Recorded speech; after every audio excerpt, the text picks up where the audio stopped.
Bien, pues como les decía, el tema de hoy, sustrato neural para dolor. Bueno, esto en la primera parte trae unas recomendaciones que son básicamente un resumen de las anteriores presentaciones. Donde hemos iniciado con un concepto sobre dolor al respecto desde el orden o desde el punto de vista somatosensorial, donde iniciamos como definiendo lo que era secundario a que un estímulo hacía su efecto sobre los receptores y estos a su vez activaban el potencial de acción que se transmitía al sistema nervioso central, y pues hasta ahí hablábamos de una sensación, pero el concepto global también ya lo habíamos hablado de que el dolor se define como una experiencia generalmente desagradable para una persona con respecto a un estímulo, bien sea físico o no. Es decir, hay otro tipo de estímulos que pueden desencadenar esa experiencia desagradable. Entonces, desde el punto de vista somatosensorial están estas interpretaciones que hace nuestro sistema nervioso con respecto al tipo de estímulos, como uno podría definir los tipos de dolores de acuerdo a la NOTSA. Pero tener en cuenta que en algunas ocasiones no hay un estímulo sensorial físico o químico, pero sí por otras condiciones derivadas también de lo que se capta por los órganos de los sentidos, deriva en una sensación que produce una mala experiencia o una experiencia desagradable, que también se podría definir como dolorosa. En ese orden de ideas hablamos de que el dolor tiene un aspecto multidimensional y que pues para nuestro interés pues tenemos que tener claro o repasar las condiciones del sistema nervioso central y periférico al respecto para involucrarlo dentro de la práctica anestésica, sobre todo en la parte de la analgesia, que es lo que vamos a tener en cuenta. Los estímulos, como siempre, se deben tener en cuenta y ahora lo vamos a englobar desde dos puntos de vista: el somatosensorial, que es el que más nos vamos a dedicar, y al no somatosensorial. Hasta aquí ya habíamos hablado sobre la vía de dolor, inicialmente la periférica, que iba pues hasta la asta dorsal, que la inervación llegaba hasta las láminas de Retsett de la 1 a la 5, y de allí iba a viajar por las vías de dolor, por las vías ascendentes hasta el tálamo, y que en el tálamo se hacía como una redireccionamiento hacia las cortezas cerebral, y pues como ya vamos a ver otras cortezas de asociación. Derivado de estas áreas por las cuales viaja el estímulo, vamos a tener unas respuestas que van a ser autonómicas: aumento de la frecuencia cardíaca, aumento de la presión arterial. Pueden haber respuestas emotivas, porque ya vamos a ver las interacciones de la información con el sistema límbico, y con la corteza pues la discriminación propiamente dicha sensorial. Los neurotransmisores involucrados, como ya también lo hemos revisado, son derivados pues de aminoácidos y que hacen la composición de los neurotransmisores excitatorios, en especial la sustancia P y la sustancia pues el glutamato. El receptor del que más hemos hablado en cuanto a excitatorios ha sido el de sustancia P, obviamente, y el receptor de N-metildeaspartato para el glutamato, pero que también veíamos la modulación hacia la alza que teníamos en los receptores para neurosininas, que solamente tenemos una neurosinina que es moduladora, o hacia la baja, que es la N3, mientras que la NK1 y NK2 son excitatorias. Entonces, ¿por qué es importante esta imagen? Esta imagen pues lo que nos muestra son los diferentes tipos de fibras sensitivas que habíamos estudiado, y el teórico sobre cuál lámina de Retsett va a ser su receptor para la segunda neurona, ¿cierto? Entonces ahí tenemos la gráfica para las fibras tipo C, que principalmente reposan sobre la lámina de Retsett 2 y la 5, pero también vemos que la alfa delta también lo hace, y aquí inicia la segunda neurona, ¿no? ¿Esto por qué? Porque, como lo vamos a ver más adelante, cuando se produce la hiperalgesia secundaria, esta segunda lámina pareciera que, como se cambia la sensibilidad de el postulado de que cambie la sensibilidad hacia dolor de estímulos no dolorosos es que esas otras láminas, que por ejemplo la 1 y la 4, que son principalmente para recibir estímulos de presión, de tacto, se convierten en una magnificación de la lámina 2, o sea, estímulos de presión y tacto pueden convertirse en estímulos dolorosos. También tenemos aquí por donde ascienden la información, y desde aquí ya uno está postulando que si tenemos un tracto espinolímbico, pues no todas van a pasar por el tálamo de las vías ascendentes. Tenemos las vías ascendentes anterolaterales y la posterior. Entonces, en esta gráfica pues resumimos las vías ascendentes que estaban anteriormente escritas, teniendo en cuenta de que, hablando de los nervios periféricos, la información llega por el ganglio dorsal, ingresa al asta dorsal, a las láminas, dependiendo del estímulo que sea, de la 1 a la 5, se decursa la información, atraviesa la sustancia periacueductal y por el haz anterolateral va a ascender la información. Entonces tenemos las diferentes vías, la reticular, la mesolímbica y pues las que principalmente hacen conexiones en el tálamo, que podríamos llamarle la espinotalámica, que es la que más se utiliza y que pues en términos generales no hablan de la espinotálamo cortical, que es la que nos lleva la información somatotrópica. Esto es como un resumen de los aspectos relevantes de cada una de los tractos. El espinotalámico nos muestra que la información que lleva es muy amplia, desde la lámina 1, 4, 5 y 6. Tiene dos componentes, el espinotalámico anterior a lateral y pues medial, que lleva información sobre frío, calor, frío, calor y pues tacto. Los núcleos que van a hacer los receptores a nivel del tálamo son el núcleo ventral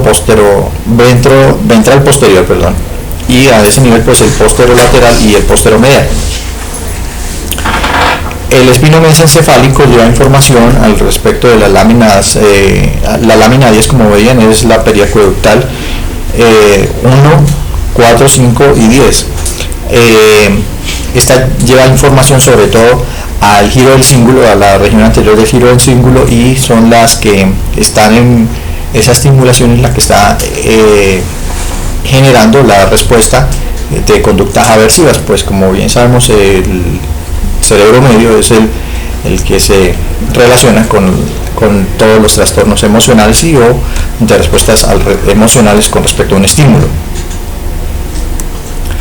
También se relaciona el cerebro medio con el desencadenamiento de la vía descendente de modulación del dolor, que pues ya vamos a ver más adelante. En cuanto al tracto espinoreticular, pues es el que habla de la homeostasis, es decir, los cambios que va a tener nuestro organismo secundarios a un estímulo nociceptivo, a nivel de frecuencia cardíaca y demás. La información pues es recibida en las láminas 7 y 8, que estas ya son anteriores también, de las láminas de Retsek, de la región anterior de la médula. Como vemos, pues el objetivo de los receptores pues están en el puente y el bulbo, y son información que que se intercambia por ser esta parte del sistema reticular. Y pues aquí otra vez está enmarcado el tracto que no hace neurona o que no hace puente a nivel del tálamo, sino que directamente va hasta el sistema límbico, y es el tracto espinolímbico, que es el que está en relación más marcada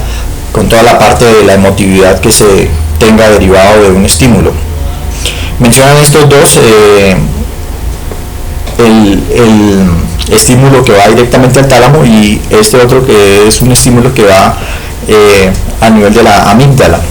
que viajan por la vía espinolímbica. Cuando se estimula esta vía, la vía amigdalar, la respuesta va a ser pues miedo y toda la memoria que se genere con respecto al estímulo doloroso, como la experiencia que se va a producir al respecto y cómo va a impactar posteriormente. Para las vías dorsales se dice pues que estas viajan por gracilis, por los núcleos posteriores, y que hacen su decruzación a nivel del lemnisco medio, y pues finalmente van a terminar en los núcleos ventroposterior laterales del tálamo, pero que en los estudios que se hicieron en primates no se veían muy marcadamente como si en otros mamíferos. También se le denomina pues postsináptica a la vía postdorsal, y que el origen es la lámina 3. Ahora, anatómicamente hablando, vimos que todas tenían un redireccionamiento a nivel del tálamo, es decir, el tálamo sería la recepción de la segunda neurona. Allí se recibe toda la información nociceptiva de los diferentes orígenes de acuerdo a las láminas de Rødsted, y de allí van a haber un direccionamiento a los diferentes núcleos a nivel del tálamo. Entonces, en el tálamo se tienen los núcleos ventroposterolaterales, el núcleo ventromedial en su región posterior, el núcleo ventromedial dorsal y el núcleo parafascicular del tálamo. ¿Por qué razón? Porque ahorita en una imagen vamos a ver que estos núcleos al parecer dan una sensación de organización somatotrópica de los estímulos, y es la que permite que cada uno de los estímulos, de acuerdo a la lámina que se estimuló, viaja por un núcleo diferente, llega a un núcleo diferente, o sea, un tracto diferente de subida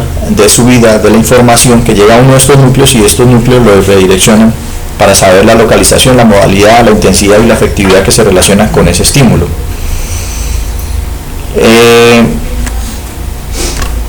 De esta lámina, pues lo importante es decir que las células de los núcleos ventroposterolaterales y posteromedial son los que se relacionan con la corteza primaria a nivel de parietal para la ubicación somatosensorial del dolor. Que los núcleos que están a nivel medial del tálamo son los que tienen mayor interconexión con el sistema límbico, y que son los que están relacionados también con toda la parte emotiva de la respuesta al estímulo doloroso. Cuando ya tenemos la información a nivel de las áreas de recepción somatosensoriales, se habla de que son las proyecciones corticales, y es acá donde se van a involucrar esas esos estímulos que hubo a nivel de la corteza parietal con los estímulos que se tienen a nivel del sistema del cerebro medio, del giro del cíngulo, para dar la mezcla del estímulo, de las respuestas con un contenido afectivo o emocional. ¿Por qué? Porque antes se postulaba de que teníamos solamente un receptáculo para los estímulos dolorosos, que pues era el parietal, y pues teníamos el homúnculo cerebral al respecto. Pero con este postulado tenemos que hay unas áreas receptoras para la nocicepción, que son el giro del cíngulo, la ínsula y la amígdala a nivel del cerebro medio, que pues también influyen y darían la explicación de por qué las personas, algunas tienen una expresión de dolor diferente cuando les dicen le vamos a pinchar un dedito, y ya si lo han pinchado alguna vez pues va a decir que no, porque le va a doler. Entonces hasta acá tenemos unas áreas que se definen como primarias y secundarias de procesamiento de la información, primarias por la corteza cerebral y secundarias las del cerebro medio, las zonas límbicas. Y vuelvo a recalcar que sobre todo los núcleos del tálamo medial se relacionan con el giro del cíngulo, y son los que están dando la expresión de la respuesta emocional al estímulo doloroso. Esta es la gráfica que nos muestra todo eso, es decir, no solamente es un estímulo que viaja por la médula, hace un puente en el tálamo y llega al área somatosensorial en el parietal y nos dice, ay, me duele en tal parte del cuerpo, sino que esos estímulos, dependiendo de cada uno de los núcleos que llegue a nivel del tálamo, va a tener conexiones con todo el cerebro medio, y es lo que da las respuestas emocionales, que el cerebro medio también tiene conexiones directas con la corteza cerebral, y por esa razón se le da cierto valor emotivo a cada uno de los estímulos dolorosos. El texto no aclara cuáles son los factores que afectan la percepción del dolor, pero sí nos da información con respecto a que por qué está este postulado. Es decir, cuando se estudió al respecto de localizar las áreas que mayor actividad tenían de acuerdo al estímulo nociceptivo, se hizo con tomografía con emisión de positrones, que lo que evaluaba era dónde se incrementaba el flujo sanguíneo cuando se producía un estímulo. Eso lo que hizo fue dar como una ubicación anatómica de donde se estaban activando las áreas que se activaban cuando se producía el estímulo doloroso. Y lo único que nos sirvió es para definir que tenemos una organización anatómica con respecto al dolor. Olvidé decirles que pues lo que sí se ha establecido es que cuando han hecho intervenciones de sugestión hipnótica, han encontrado que al alterar el estado de cognición, o sea,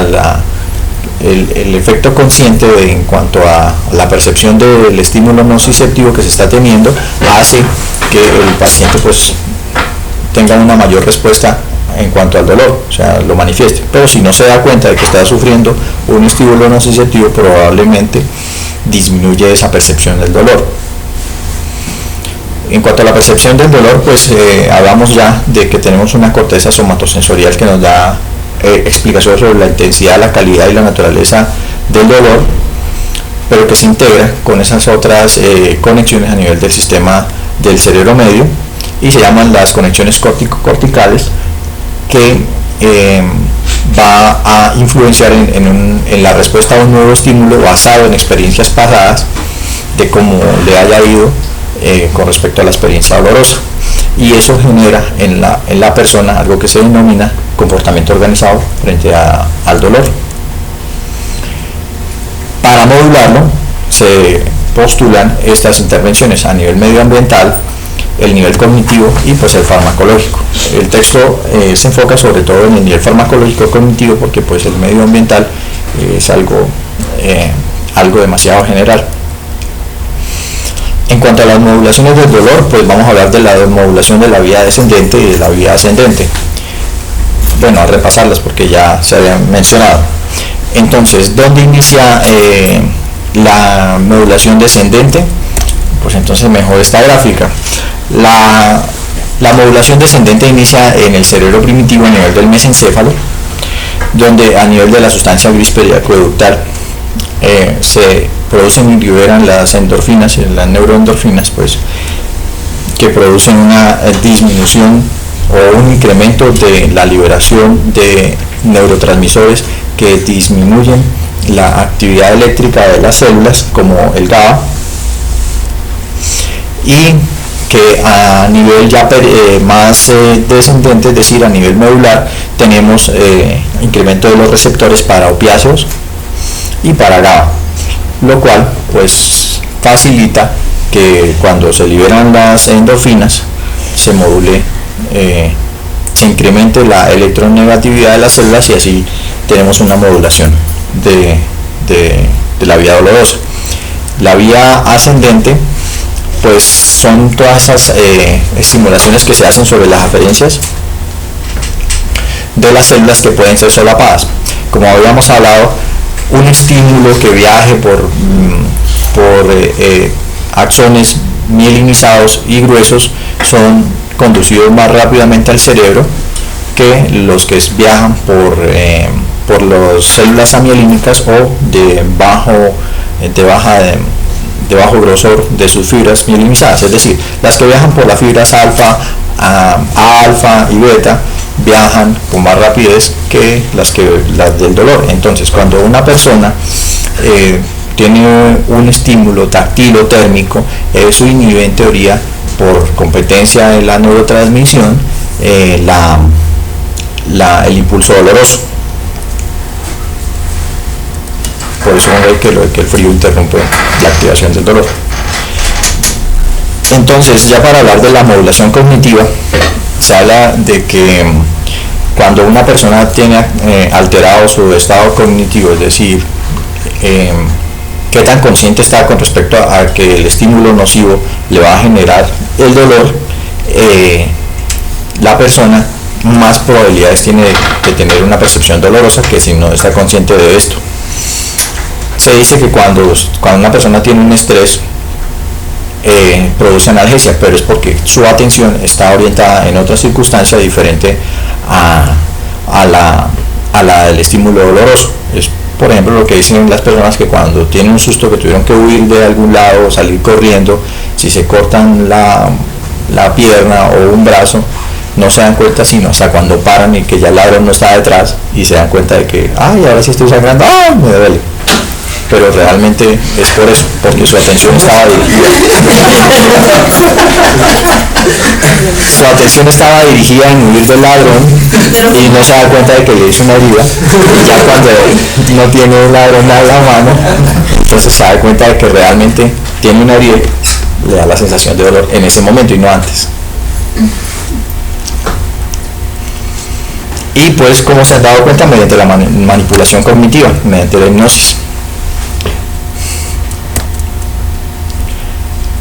Bueno, definiéndose el dolor como un proceso dinámico, hasta acá hemos hablado ya de dos tipos de sensibilizaciones, ¿no? La sensibilización periférica y la sensibilización central, que la sensibilización periférica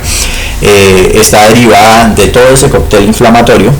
que disminuía el umbral y hacía que un potencial de acción se produjera más rápidamente o más a un estímulo menor, perdón, y que el control de ese cóctel inflamatorio va a ser uno de los objetivos del control del dolor, ¿cierto? Que cuando hablamos de la sensibilización central, hablábamos de que esta se produce a nivel del asta dorsal con un incremento de la área de recepción de estímulos. ¿Se acuerdan que les dije que el área 2 se magnificaba y que básicamente todas las vecinas se convertían en un área 2 de las láminas de Retsey, y por esa razón todo estímulo se podía interpretar como doloroso? ¿Y por qué se producía eso? Porque pues si los estímulos eran muy duraderos, los estímulos que vienen de origen periférico, y los estímulos son supraumbrales, o sea, el típico cirujano ordinario que rasga todos los tejidos, perdón la expresión. Acaba de decir, es una redundancia. Cirujano y ordinario. Bueno, esa disminución en el umbral hace que los estímulos que no son dolorosos se perciban como tales. Es decir, esa recepción de las fibras tipo C se vuelve de una mayor área a nivel medular, y también que se incrementan los receptores que llevan esta información, es decir, los receptores para glutamato y para sustancia P se incrementan, y por eso pues, tenemos la hiperalgesia secundaria. Todo para llegar a hablar de analgesia preventiva. Bueno, estamos siguiendo la orientación del libro. Hay muchos temas que posteriormente ya hemos visto tienen debate aún, pero que en el arsenal terapéutico inicia pues con los postulados de este doctor en 1988, quien decía que bloquear esas aferencias nociceptivas iban a disminuir la probabilidad de que una persona, después de que tuviera el traumatismo, continuara con dolor, bien sea bloqueando también el tejido lesionado, pero si no era posible, pues por lo menos bloquearlo a nivel del asta dorsal y hacia arriba. Si uno bloquea el asta dorsal, la información que llega al asta dorsal, pues va a evitar la hipersensibilidad y obviamente va a disminuir el dolor postoperatorio. A este nivel, como ya hemos visto, hay muchos receptores para opioides, tanto en la vía ascendente como descendente, los veíamos involucrados, que pueden bloquear la transmisión del impulso nervioso mediante los anestésicos locales, y que también se postula que el bloqueo de los receptores de N-metildiaspartato, que eran uno de los neurotransmisores involucrados en esa vía ascendente de dolor, iba a evitar el hacer cortical ese dolor. Y pues obviamente también recomienda que a nivel periférico se controle el cóctel inflamatorio con los bloqueantes de los prostanoides. El debate inicia en cuanto a la evaluación de la efectividad de la analgesia, ¿no?, preventiva. ¿Por qué razón? Porque depende no solo de que se le ponga a los pacientes, sino que también de qué tan intenso fue el estímulo nociceptivo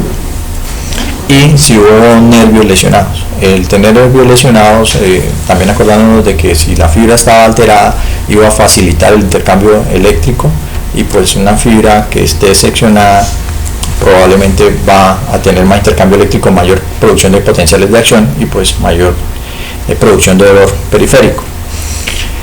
Y también del momento de su aplicación, y es ahí donde está el debate que postula ya el texto, de que si se debe poner antes de que se produzca el estímulo doloroso o después del estímulo doloroso. Y pues ahí vuelvo a evocar las palabras del doctor Vergese cuando nos decía de que si vamos a poner opiáceos cuando ni siquiera todavía se ha producido nada, no estamos bloqueando nada realmente. Pero bueno, realmente faltaría ver en qué resulta los estudios que actualmente se están haciendo sobre eso, si se ponen antes o después de que se produzca el estímulo nociceptivo. Pasamos a hablar del dolor neuropático porque el texto hace énfasis en el dolor crónico y pues se deriva del dolor neuropático que aquí lo definen con estas tres características, que es un dolor que se inicia espontáneamente y que tiene dos características adicionales que son la hiperalgesia y la alodinia, que ya hemos definido hiperalgesia y alodinia, ¿no? Para hablar del dolor crónico intratable, que tiene esas características anteriores y que se divide en dos, de origen periférico y pues central. En el periférico, aquí pues relaciono las enfermedades que más comúnmente se asocian a él, como el dolor neuropático periférico posherpético, la neuralgia del trigémino, miembro fantasma y el síndrome doloroso regional complejo, y el neuropático central en lesiones como la esclerosis múltiple, la lesión del cordón espinal, los ACV y las secundarias a las cirugías. En cuanto a sus causas, pues no están bien establecidas a nivel periférico, sobre todo cuando se toma como parámetro de estudio la neuropatía diabética. Se dice que puede haber una sensibilización primaria o secundaria a la isquemia que hay por el daño de la microangiopatía, y que eso pues produce una inflamación local que todo el tiempo va a estar estimulando los nervios. Y la otra es que pueden haber alteraciones propias de la misma neurona que produce una activación continua de estas y por eso el estímulo doloroso. El texto dice que hay una diferencia en cuanto a si la persona que tiene ese síndrome doloroso discrimina un tacto y temperatura, es decir, todavía no tiene sensibilidad a las demás áreas de las láminas de Retsche, para así dar el tratamiento. Cuando tiene una mayor cobertura, pues va a ser más difícil el tratamiento, es básicamente por eso. El neuropático central se dice que pues el daño está a nivel de las vías ascendentes del dolor en el tracto espinotálamo cortical, como ya hemos hablado, y que lo definen como un estallido neural que tiene estos tres componentes, un estallido neural, es decir, unas comunicaciones aberrantes en el tálamo u otra vía como la mesolímbica, donde pues se incrementa los estímulos de dolor, que puede haber una alteración simplemente en la regulación, una regulación hacia la baja de los receptores para la vía descendente de modulación de dolor, o un incremento hacia la alta, una regulación hacia la alta, perdón la expresión, sobre los receptores que conducen la vía ascendente de dolor. Es decir, se disminuyen los receptores para GABA, pero aumentan los de glutamato y sustancia P. O simplemente pues hay una desinhibición del dolor por daño en las vías de la modulación que no se ha establecido. Clínicamente los dolores neuropáticos periférico y central se identifican de la misma manera, pero tienen unas diferencias pequeñas que es lo que los hace que la terapéutica varíe un poco, ¿no? Y es que en las exacerbaciones se ve una influencia emocional bien marcada cuando el dolor neuropático es de origen central. Cuando se evalúa el controlador de dolor frío a nivel local, este es un evocador de alodinia, cuando no es así para el dolor neuropático periférico. Y pues tienen defectos en la discriminación, ya hay una alteración a nivel cortical de esa recepción de la información, y entonces se dice que el daño es a nivel del procesamiento central de la información, como ya habíamos hablado. Los cambios celulares a nivel periférico, pues que involucra todo el trastorno inflamatorio que ya hemos hablado, de granulación del mastocito, de las propias liberaciones de la célula que está alterada, y y la liberación de sustancias proinflamatorias de las células de sustento, como que las células de Schwann van a liberar la hormona estimuladora del nervio, del crecimiento del nervio. También hay una proliferación de canales de sodio por secundario de esa estimulación de esa neurona, y que luego de ese daño se postula que hay un aumento en los receptores alfa desde el nivel periférico que van hasta el asta dorsal de la médula, lo cual favorecería la propagación de impulsos. En cuanto a los cambios en el asta dorsal, pues todo ese estímulo del nervio periférico lo que va a producir es que disminuya el control inhibitorio del GABA, ¿cierto? Por disminución de sus receptores hiparopiáceos. Que la lámina, no es lámina, sino lámina 2 se vuelve una región más extensa, por lo que ya hemos hablado, y aumentan los receptores para la sustancia PIN y los de glutamato. Esto lo que plantea es que se pueden establecer unas dianas, unos objetivos del tratamiento